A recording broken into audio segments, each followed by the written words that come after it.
যোগসু নির্বাচনে ১৯ কেন্দ্রে ফলাফল ঘোষণা। ভিপি পদে এগিয়ে ছাত্রদল, জিএস এজিএস পদে ভালো অবস্থানে শিবির।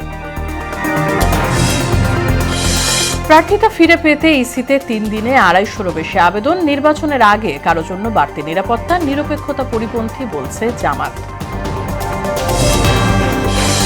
২০০৮-এর নির্বাচন মেটিকুলাস ডিজাইনের অংশ, অভিযোগ বিএনপির। ক্ষমতায় গেলে অর্থনীতিতেও গণতন্ত্র ফেরানোর প্রতিশ্রুতি। এবং নওগাঁয় তাপমাত্রার পারদ নামল ৬ ডিগ্রির ঘরে। চলমান শৈত্যপ্রবাহ কয়েকদিন অব্যাহত থাকার পূর্বাভাস। হাসপাতালে বাড়ছে ঠান্ডাজনিত রোগী।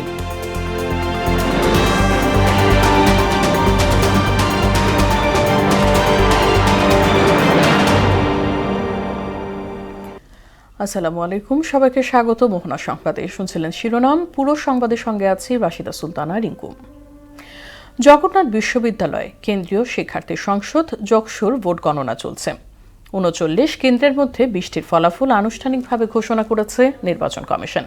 ঘোষিত ফলাফলে ভিপি পদে এগিয়ে আছেন ছাত্রদল, ছাত্র অধিকার পরিষদ ও সাধারণ শিক্ষার্থীদের সমন্বয়ে গঠিত ঐক্যবদ্ধ নির্ভীক জোবিয়ান প্যানেলের AKM রাকিব। তিনি পেয়েছেন ২,৪০৪ ভোট। রাকিবের নিকটতম প্রতিদ্বন্দ্বী ইসলামিক ছাত্র শিবির সমর্থিত অদম্য জোবিয়ান ঐক্য প্যানেলের রিয়াজুল ইসলাম। তিনি পেয়েছেন ২,৩১৬ ভোট। জিএস পদে ২,৩৫১ ভোট পেয়ে এগিয়ে আছেন অদম্য জোবিয়ান ঐক্য প্যানেলের আব্দুল আলিম আরিফ। তার নিকটতম প্রতিদ্বন্দ্বী ঐক্যবদ্ধ নির্ভীক জোবিয়ান প্যানেলের খাদিজাতুল কুবরা। এজিএস পদে এগিয়ে অদম্য জোবিয়ান ঐক্য প্যানেলের মাসুদ রানা।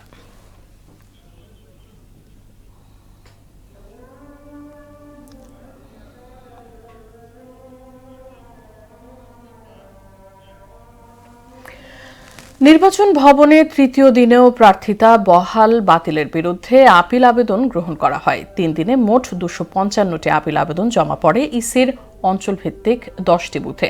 এদিকে বিকেলে সিইসির সঙ্গে সাক্ষাৎ শেষে জামাতের প্রতিনিধি দল জানায়, নির্বাচনের আগে রাজনৈতিক দলের কাউকেই বিশেষ নিরাপত্তা দেয়ায় ভোটের মাঠে প্রভাব পড়ছে। কিছু ডিসি এসপি দলীয় আচরণ করছে বলেও অভিযোগ করেন দলটির নায়েবে আমির আব্দুল্লাহ মোহাম্মদ তাহের। পোস্টাল ভোট নিয়ে কাজ করছে, আপনারা জানেন। এর মধ্যে আমাদের পোস্টাল ভোটে রেজিস্ট্রেশন সম্পন্ন হয়েছে। দেশের ভিতর এবং বাইরে মিলিয়ে আমাদের ১৫,৩৩,০০০ মতন ভোটার রেজিস্ট্রেশন করেছেন। এর মধ্যে ৭,০০০ মতন আমরা পেন্ডিং রেখেছি, তার কারণ ওনাদের ঠিকানা লিখতে ওনারা ভুলভ্রান্তি করেছেন। সব শ্রেণী পেশার মানুষের জীবনমান উন্নয়নে বিএনপি রাজনীতির পাশাপাশি অর্থনীতিতেও গণতন্ত্র ফেরাবে বলে জানালেন দলের স্থায়ী কমিটির সদস্য আমির খসরু মাহমুদ চৌধুরী। এদিকে ২০০৮-এর জাতীয় নির্বাচন মেটিকুলাস ডিজাইনে সাজানো ছিল বলেও মন্তব্য করেছেন দলের স্থায়ী কমিটির আরেক সদস্য ডক্টর আব্দুল মঈন খান। রাজধানীতে আলাদা অনুষ্ঠানে আজ এসব কথা বলেন তারা। তানজিদ ভুঁইয়ার প্রতিবেদন। বিএনপি চেয়ারপারসনের রাজনৈতিক কার্যালয়ে গুলশান থানার নেতাকর্মীদের সাথে বৈঠক করেন বিএনপির ভারপ্রাপ্ত চেয়ারম্যান তারেক রহমান। সকাল ১১টায় শুরু হওয়া প্রায় ২ ঘণ্টার বৈঠকে ঢাকা ১৭ আসনের সামাজিক নিরাপত্তা, পরিবেশের বিভিন্ন সমস্যা সহ নানা বিষয়ে আলোচনা হয়। এ সময় ধানের শীষের পক্ষে গণজোয়ারের সৃষ্টিতে নেতাকর্মীদের দিক নির্দেশনা দেন তারেক রহমান। প্রয়াত বিএনপি চেয়ারপারসন বেগম খালেদা জিয়ার স্মরণে বুধবার জাতীয় প্রেসক্লাবে জিয়া পরিষদের উদ্যোগে আলোচনা সভা। এতে বিএনপির স্থায়ী কমিটির সদস্য আমির খসরু মাহমুদ চৌধুরী বলেন, রাজনীতির নানা বাঁকে আওয়ামী লীগ ও জামায়াত আপোষ করলেও খালেদা জিয়া কখনোই আপোষ করেননি। পালিয়ে গেছে, তারাও আপোষ করেছে। যারা আজকে নির্বাচন করছে আমাদের সাথে, তাদের মন্তব্য আমরা শুনেছি ১/১১। একমাত্র বেগম খালেদা জিয়া কোনো ধরনের কম্প্রোমাইজ করে গণতন্ত্রের যে মশাল শহীদ জিয়া হাতে নিয়েছিলেন, সেই মশাল বেগম খালেদা জিয়া দীর্ঘ সময়ে সেই মশাল বহন করেছে গণতন্ত্রে। এ সময় রাজনীতির পাশাপাশি দেশের অর্থনীতিতেও গণতন্ত্র প্রতিষ্ঠার প্রত্যয় জানান তিনি। বাংলাদেশের উন্নয়নের সুফল প্রত্যেকটি নাগরিকের কাছে যেতে হবে। প্রত্যেকটি নাগরিক বাংলাদেশের উন্নয়নের অংশীদার হতে হবে, অর্থনীতির অংশীদার হতে হবে। এদিকে ঢাকা রিপোর্টার্স ইউনিটিতে বেগম জিয়ার স্মরণে আয়োজিত শোক সভায় ডক্টর মঈন খান বলেন, গণতন্ত্রের নামে স্বৈরতন্ত্র চালানো শাসকরা আদর্শচ্যুতির কারণেই পালিয়ে যেতে বাধ্য হয়েছে। দেশনেত্রী বেগম খালেদা জিয়ার জীবনের ঘটনা প্রবাহ পর্যালোচনা করুন, দেখবেন তখন থেকে প্রতিটি দিন তিনি সংগ্রাম করে গিয়েছেন। সংগ্রাম করেছেন কি জন্যে? সংগ্রাম করেছেন অন্যায়ের বিরুদ্ধে, সংগ্রাম করেছেন স্বৈরাচারের বিরুদ্ধে। গণতন্ত্রের প্রশ্নে বেগম জিয়া আপোষ না করার ফলেই দেশে গণতন্ত্র প্রতিষ্ঠার সুযোগ এসেছে বলেও মন্তব্য করেন তিনি। দেশের প্রতি ভালোবাসা, দেশের মানুষের প্রতি ভালোবাসা, গণতন্ত্রের প্রতি ভালোবাসার এই যে চরম উদাহরণ, সেই উদাহরণ কিন্তু সৃষ্টি করেছিলেন অন্য কেউ নয়, বেগম খালেদা জিয়া। তানজিদ ভুইয়া, মোহনা সংবাদ, ঢাকা। জুলাই অভ্যুত্থানে ইন্টারনেট বন্ধ করে গণহত্যায় উস্কানির দায়ে মানবতা বিরোধী অপরাধের মামলায় হাসিনা পুত্র সজীব ওয়াজেদ জয় এবং সাবেক আইসিটি প্রতিমন্ত্রী জুনায়েদ আহমেদ পলকের বিরুদ্ধে অভিযোগ গঠনের বিষয়ে শুনানি হবে আগামী 11 জানুয়ারি। আন্তর্জাতিক অপরাধ ট্রাইব্যুনাল 1-এর চেয়ারম্যান বিচারপতি মোহাম্মদ গোলাম মুর্তজা মজুমদারের নেতৃত্বাধীন 3 সদস্যের বিচারিক প্যানেল শুনানির এই দিন ধার্য করেন। এই মামলার অন্যতম আসামি জুনায়েদ আহমেদ পলক বর্তমানে গ্রেফতার হয়ে কারাগারে রয়েছেন। অন্যদিকে প্রধান আসামি সজীব ওয়াজেদ জয় পলাতক থাকায় তার অনুপস্থিতিতে বিচার কাজ চলছে। 4 বিভাগের উপর দিয়ে বয়ে যাওয়া শৈত্যপ্রবাহ আরও কয়েকদিন অব্যাহত থাকার পূর্বাভাস দিয়েছে আবহাওয়া অফিস। আজ দেশের সর্বনিম্ন তাপমাত্রা 6.7 ডিগ্রি সেলসিয়াস রেকর্ড করা হয় নওগাঁর বদলগাছিতে। এদিকে প্রচণ্ড শীতে দেশের হাসপাতালগুলোতে বাড়ছে ঠান্ডাজনিত রোগীর সংখ্যা। শিশু বয়স্কদের ক্ষেত্রে বাড়তি সতর্কতা অবলম্বনের পরামর্শ চিকিৎসকদের। বিস্তারিত জানাচ্ছেন নাহিদ সিরাজি নিম্মি। কুয়াশা কেটে গিয়ে সূর্যের দেখা মিলেছে রাজধানী সহ দেশের বিভিন্ন স্থানে। তারপরও ঢাকায় মৌসুমের সর্বনিম্ন তাপমাত্রা রেকর্ড করা হয় 11.9 ডিগ্রি সেলসিয়াস। পাশাপাশি প্রচণ্ড ঠান্ডায় কাঁপছে নওগাঁ। জেলার বদলগাছিতে বুধবার দেশের সর্বনিম্ন তাপমাত্রা ছিল 6.7 ডিগ্রি সেলসিয়াস।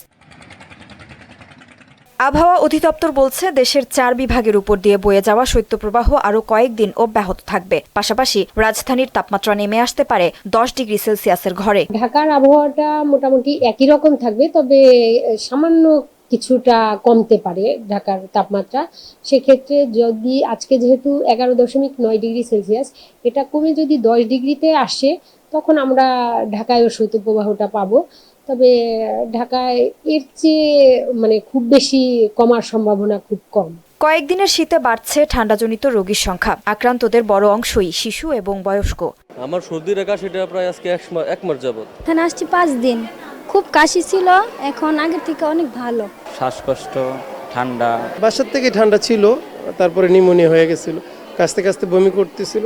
আগের বছরের মতো এবারও শীতকালীন রোগীর সংখ্যা বেশি বলে জানান চিকিৎসকরা। পরিসংখ্যান অনুসারে আক্রান্ত রোগী বাড়তেছে। বহির্বিভাগে সর্দি, কাশি এসব রোগীর সংখ্যা প্রচুর বাড়ছে। 2 নম্বর হলো ভর্তি রোগীও বাড়ছে, সেটা হলো অ্যাজমা বা সিওপিডির পেশেন্টদের সমস্যা এখন এই শীতের কারণে প্রকোপে আগের চেয়ে অনেক বেড়েছে। ঠান্ডাজনিত রোগ থেকে বাঁচতে শিশু ও বয়স্কদের ক্ষেত্রে বাড়তি যত্ন নেয়ার পরামর্শ তাদের। নাহিদ সিরাজি নিম্মি, মোহনা সংবাদ, ঢাকা। খুলনার শীত পরিস্থিতি জানাতে যুক্ত হচ্ছেন সহকর্মী শহীদুল হাসান। শহীদুল, আজ খুলনায় তাপমাত্রা কত ডিগ্রি, তার সেই সঙ্গে সেখানে জনজীবনে শীতের প্রভাব কেমন দেখতে পাচ্ছেন?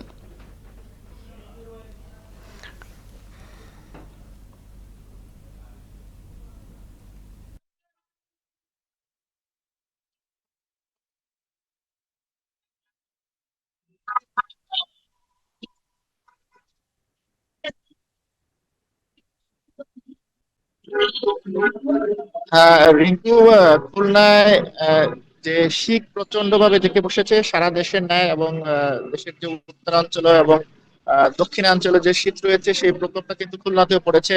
গত 2 দিনে আমরা দেখেছি, গত 6 জুন খুলনাতে সর্বনিম্ন তাপমাত্রা ছিল 9.5 ডিগ্রি সেন্টিগ্রেড, এবং এর আগের দিন ছিল 11.2, এবং গত 2 দিন কিন্তু খুলনা অঞ্চলে কিন্তু সূর্যের দেখা পাওয়া যায়নি।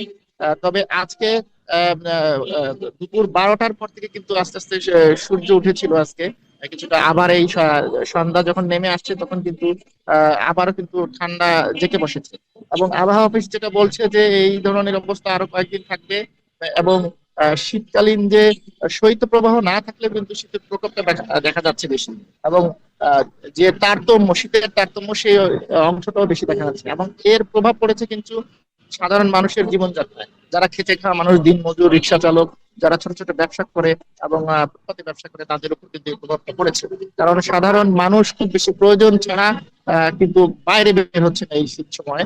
এবং সেই সাথে যেটা আমরা দেখেছি যে স্কুল গোয়িং যে ছাত্রছাত্রীরা আছে, অভিভাবকরা বলছে যে ছোট ছোট বাচ্চাদেরকে অভিভাবকরা স্কুলে পাঠাচ্ছে না এই শীতের কারণে, পাঠাতে তাদের কষ্ট হচ্ছে। এবং হাসপাতালগুলিতে দেখা গেছে যে শিশু এবং বয়স্ক যারা রয়েছেন তাদের তাদের সংখ্যা বেশি দেখা যাচ্ছে। তারা বিভিন্ন শ্বাসকষ্ট এবং বিভিন্ন হাঁপানি এবং এই ধরনের শীতজনিত ঠান্ডা জ্বর এর কারণে কিন্তু হাসপাতালে রোগীর সংখ্যা শিশু এবং বৃদ্ধদের বেড়ে গেছে। এবং ডাক্তাররা পরামর্শ দিয়েছেন যে এই শীতের সময় সর্বোচ্চ সতর্কতা থাকার জন্য শিশু ও যারা বয়োবৃদ্ধ রয়েছে তাদের জন্য। এবং সেই সাথে সাধারণ মানুষকে শীতের মধ্যে যাতে কোনোভাবেই শীত দ্বারা আক্রান্ত না হয় সে ধরনের পরামর্শ দিয়েছেন। এবং আমরা যেটা দেখেছি যে কুয়াশার কারণে কিন্তু স্বাভাবিক জীবনযাত্রাতে ব্যাহত হচ্ছে, সেক্ষেত্রে এখানে যে লঞ্চ টার্মিনাল রয়েছে সেখান থেকে লঞ্চ এবং নৌযান চলাচলও ব্যাহত হয়েছে। এবং সর্বোপরি শীতের বেশ একটা প্রভাব কিন্তু এবার পড়েছে এই দক্ষিণাঞ্চলে। কিন্তু এই ছিল সর্বশেষ পরিস্থিতি খুলনা থেকে। শহীদুল, অসংখ্য ধন্যবাদ আপনাকে। ভ্যাট রিফান্ড প্রক্রিয়াকে আরও সহজ করলো জাতীয় রাজস্ব বোর্ড এনবিআর। এখন ঘরে বসে অনলাইনে ভ্যাট রিফান্ডের আবেদন করতে পারবেন করদাতারা। সকালে আগারগাঁয়ে ই ভ্যাট ব্যবস্থার উদ্বোধন করেন এনবিআর চেয়ারম্যান। আগামী বছর থেকে অনলাইনে ভ্যাট প্রদান বাধ্যতামূলক করার ঘোষণাও দেন তিনি। মনিরুল ইসলামের প্রতিবেদন। কাগজ কলমের জটিলতা কমিয়ে রাজস্ব প্রশাসনকে শতভাগ অটোমেশনের আওতায় আনতে বড় পদক্ষেপ নিল এনবিআর। এখন থেকে ভ্যাট রিফান্ডের জন্য ব্যবসায়ীদের আর সশরীরে ছুটতে হবে না কর অফিসে। এনবিআর ভবনে ই ভ্যাট ব্যবস্থার মাধ্যমে অনলাইনে রিফান্ড প্রক্রিয়ার উদ্বোধন করেন চেয়ারম্যান আব্দুর রহমান খান। সারা পৃথিবীতে ইনকাম ট্যাক্স রিটার্ন দেওয়া একটা উৎসব। নতুন এই পদ্ধতিতে করদাতারা অনলাইনের আবেদনের পর বাংলাদেশ ব্যাংকের ইএফটি সিস্টেমের মাধ্যমে রিফান্ডের অর্থ সরাসরি তাদের ব্যাংক অ্যাকাউন্টে পেয়ে যাবে। অর্থ জমা হওয়ার সঙ্গে সঙ্গেই করদাতার মোবাইলে SMS পাঠিয়ে বিষয়টি জানানো হবে। এতে মধ্যস্বত্বভোগীদের দৌরাত্ম্য কমবে বলে আশা এনবিআরের। আমি যদি ঘরে বসে যদি সব কাজ করতে পারি তাহলে আমি কেন অফিসে দৌড়াবো। আমরা খুব দ্রুত এনবিআরে যতগুলো কাজ আমরা করি প্রত্যেকটা কাজকে ডিজিটাইজ করতে হবে, যাতে করে এই রেকর্ডগুলো আমরা ক্যাপচার করতে পারি, এভিডেন্সগুলো আমরা দেখতে পারি, অ্যানালাইসিস করতে পারি এবং সঠিকভাবে সিদ্ধান্তগুলো নিতে পারি। এনবিআর চেয়ারম্যান বলেন, কর ব্যবস্থা পুরোপুরি ডিজিটাল করতে আগামী বছর থেকে ভ্যাট প্রদান বাধ্যতামূলক করা হবে। এই রিটার্ন সিস্টেম যারা তৈরি করেছে সিনেসিস, তারা কিন্তু এটাকে এক্সাম্পল হিসাবে দেখিয়ে পৃথিবীর অন্যান্য জায়গায় কাজ শুরু করেছে। যদি আমরা এগুলোকে প্রমোট করতে পারি যে আমাদের নিজেদের লোকেরা কাজ করবে, এর অনেক অনেক সুবিধা। কারণ আমি তাকে হাতের কাছে পাবো, প্রবলেম হইলে তাকে বলবো যে এটা এখনই সলভ করো, কিন্তু যখনই আমি বিদেশি ভেন্ডরদের দ্বারা এটা করব এটা কিন্তু খুবই কঠিন। শিগগিরই আয়কর ও কাস্টম শুল্ক রিফান্ডও অনলাইনে করার পরিকল্পনা করছে সরকার। তার মানে পুরো প্রসেসটা অটোমেটেড। মনিরুল ইসলাম, মোহনা সংবাদ, ঢাকা। গণঅভ্যুত্থানের পর পরিবেশ নিয়ে সংস্কার কমিশন না থাকায় ক্ষোভ জানিয়েছে বাংলাদেশ পরিবেশ আন্দোলন বাপা। দুপুরে রিপোর্টার্স ইউনিটিতে এক সংবাদ সম্মেলনে সংগঠনটির সহসভাপতি নজরুল ইসলাম বলেন, রাজনৈতিক দলগুলোর নির্বাচনী ইশতেহারে পরিবেশের বিষয়টা অন্তর্ভুক্তি করতে হবে। পরিবেশগত সমস্যা সমাধানের প্রতিশ্রুতি নিশ্চিতে সংশ্লিষ্ট কর্তৃপক্ষকেও তাগিদ দেন বাপা সহসভাপতি।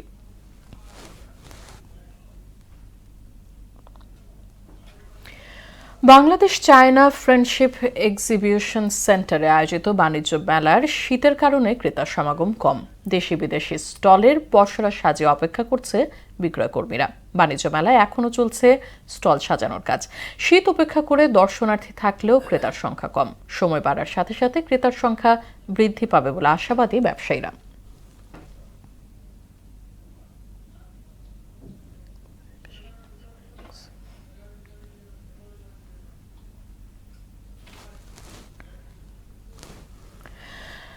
সীমান্তে ফেলানী হত্যার ১৫ বছর আজ ২০১১ সালে কুড়িগ্রামের ফুলবাড়ির অনন্তপুর সীমান্তে বিএসএফের গুলিতে নির্মমভাবে তার মৃত্যু হয়। মৃত্যুর পর ৪.৫ ঘণ্টা সীমান্তের কাঁটাতারে ঝুলে থাকে ফেলানীর নিথর দেহ। এই ঘটনায় গণমাধ্যম সহ বিশ্বের মানবাধিকার সংস্থাগুলোর তীব্র সমালোচনার মুখে পড়ে ভারত। হত্যার সুষ্ঠু বিচার না পেয়ে হতাশ ফেলানীর পরিবার। ওমর ফারুকের প্রতিবেদন জানাচ্ছেন তাসিন তারিন। ২০১১ সালের ৭ জানুয়ারি ফুলবাড়ির অন্তপুর সীমান্তে ফেলানীকে গুলি করে বিএসএফ। এরপর একটানা ৪.৫ ঘণ্টা কাঁটাতারে ঝুলে থাকে ফেলানীর নিথর দেহ। এই ঘটনায় বিশ্বব্যাপী তোলপাড় শুরু হয়। ২০১৩ সালের ১৩ই আগস্ট ভারতের কোচবিহারে জেনারেল সিকিউরিটি ফোর্সের কোর্টে ফেলানী হত্যা মামলার বিচার শুরু হয়। বিচারের আত্মস্বীকৃত আসামি অমিয় ঘোষকে খালাস দেন বিএসএফের বিশেষ আদালত। ফেলানীর বাবা রায় প্রত্যাখ্যান করে পুনরায় বিচারের দাবি জানালে ২০১৫ সালের ২রা জুলাই আদালত অমিয় ঘোষকে খালাস দেন। রায়ের পরে একই বছর ১৪ই জুলাই ভারতের মানবাধিকার সুরক্ষা মঞ্চ মাসুম ফেলানীর পরিবারের পক্ষে দেশটির সুপ্রিম কোর্টে রিট পিটিশন দায়ের করেন। তারপর কয়েক দফা শুনানির দিন ধার্য থাকলেও বিভিন্ন কারণে আজও তা শেষ হয়নি। দীর্ঘদিন বিচার না পেয়ে হতাশ ফেলানীর পরিবার। অভিযোগ করছেন আওয়ামী লীগ সরকারের অবহেলায় মেয়ে হত্যার বিচার পাননি তারা। দেখ করতে 14 বছর যায়, 15 বছরে পড়লো, কিন্তু আমি বিচার পাইনি। এখন যে সরকারি আসুক আমার ফেলানীর বিচারটা যেন হয়। ফেলানীর বিচারটা কোনদিন পাবো? যেটা আমার বয়স হয়ে গেছে, আমি বিচারটা আমি মরার আগে আমি বিচারটা দেখতে চাই। আর সীমান্ত হত্যা যে কোনো সীমান্তের মধ্যে মানুষ মারা যেতেছে, আমি এটা দেখতে চাই না। সীমান্ত হত্যা আমি বন্ধ চাই। সীমান্ত হত্যা বেড়েই চলছে বলে অভিযোগ বাংলাদেশি নাগরিকদের। আর ফেলানী হত্যার বিচার না পেয়ে হতাশ স্বজন ও এলাকাবাসী। ফেলানী হত্যার বিচার না হওয়ার কারণে সীমান্ত হত্যা বন্ধ হয়নি। বিগত সরকার চাইলেই ফেলানী হত্যার বিচার করতে পারত। আমি মনে করি যে ফেলানী হত্যার যদি সুষ্ঠু বিচার হয় তাহলে সীমান্ত হত্যা অনেকাংশে কমে যাবে। সীমান্তে ফেলানীর মতো আর কোনো হত্যাকাণ্ড দেখতে চান না বাংলাদেশের মানুষ। তাহসিন তারিন, মোহনা সংবাদ। দর্শক, পূর্বাঞ্চলের Bangladesh China friendship exhibition centre থেকে যুক্ত হচ্ছেন সহকর্মী সাত্তার আলী সোহেল। সোহেল, বাণিজ্য মেলার ঠিক এই মুহূর্তের পরিস্থিতি কি দেখতে পাচ্ছেন?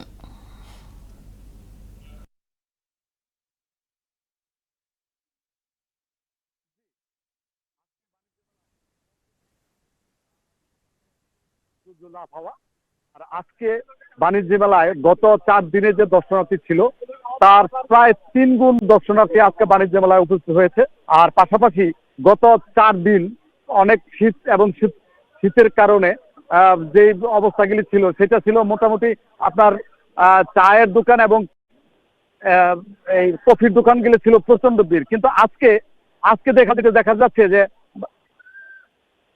দেখা যাচ্ছে যে বাণিজ্য মেলার আপনার আইসক্রিম এবং অন্যান্য যে গৃহস্থলী বস্তু দিয়ে আছে, গৃহস্থলীর সামগ্রী আছে, ওইসব দোকানগুলোতেই দর্শনার্থী কিন্তু আজকে বেশি। আর সকাল থেকে কিন্তু দর্শনার্থী ব্যাপক হারে ঢুকতেছে, যেটা আসলে গত 4 দিন চোখে পড়ে নেই। আজকে যে দর্শনার্থী সেটা প্রায় 20,000 ওভার হয়ে গেছে 4টার আগে। 4টার পরে আরো হয়তো 5-7 হাজার দর্শনার্থী ঢুকেছে। আর বাণিজ্য মেলার 5ম দিনে আইসা যে অবস্থা দেখা যাচ্ছে যে বাণিজ্য মেলা এখন কিন্তু প্রায় বাণিজ্যের রূপে বাণিজ্য মেলাটা স্থান নিয়েছে। দর্শনার্থীরা আসতেছে। আর আগামীকাল বৃহস্পতিবার পরের দিন শুক্রবার, পাশাপাশি শুক্রবারের জন্য বাণিজ্য মেলার দর্শকরা এবং দর্শনার্থীরা বা ক্রেতা এবং প্যাভিলিয়নের বিক্রেতারা, স্টলের বিক্রেতারা কিন্তু ব্যাপক হারে পয়সাটা সাজিয়ে বসেছেন যে আগামী শুক্রবারে বাণিজ্য মেলার প্রথম শুক্রবার পড়বো। এই জন্য বাণিজ্য মেলাতে অনেক দর্শনার্থী ঢুকবে বা কয়েক লাখ লোকের সমাগম ঘটবে এই প্রত্যাশা করতে। এদিকে যুক্তরাষ্ট্রের নতুন ভিসা বন্ড তালিকায় এবার যুক্ত হয়েছে বাংলাদেশের নাম। এর ফলে বাংলাদেশের নাগরিকদের যুক্তরাষ্ট্র ভ্রমণে বাড়তি সর্বোচ্চ $15,000 পর্যন্ত জামানত জমা দিতে হতে পারে। যুক্তরাষ্ট্রের পররাষ্ট্র দফতর 6 জানুয়ারি ভিসা বন্ডের আওতায় পড়া দেশগুলোর হালনাগাদ তালিকা প্রকাশ করে। তালিকায় বাংলাদেশ সহ মোট 38টি দেশের নাম অন্তর্ভুক্ত হয়েছে। নিয়ম অনুযায়ী এই 38 দেশের নাগরিকদের যুক্তরাষ্ট্রের ভিসা পাওয়ার জন্য $5,000 থেকে $15,000 পর্যন্ত ভিসা বন্ড বা জামানত জমা দিতে হতে পারে। মার্কিন স্টেট ডিপার্টমেন্টের তথ্যে বাংলাদেশের ক্ষেত্রে এই নিয়ম আগামী 21 জানুয়ারি থেকে কার্যকর হবে। শেষ করব সংবাদ, তবে যাবার আগে শিরোনামগুলো আরো একবার।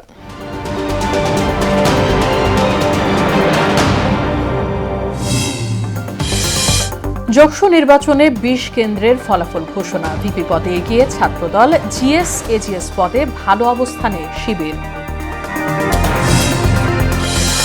প্রার্থিতা ফিরে পেতে ইসিতে 3 দিনে 250-র বেশি আবেদন। নির্বাচনের আগে কারো জন্য বাড়তি নিরাপত্তা, নিরপেক্ষতার পরিপন্থী বলছে জামাত।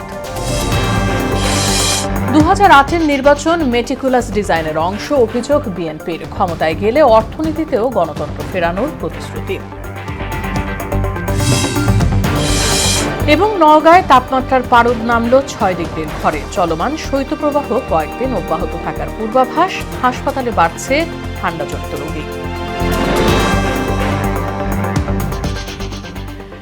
এই ছিল মোহনা সংবাদে। পরবর্তী সংবাদ রাত 9টায়। এর আগে সন্ধ্যা 7টায় দেখবেন সংবাদ এক নজরে। মোহনার সবশেষ খবর জানতে ভিজিট করুন www.mohna.tv। সংবাদ দেখতে পারেন ফেসবুক ও ইউটিউবে। সঙ্গে থাকার জন্য ধন্যবাদ।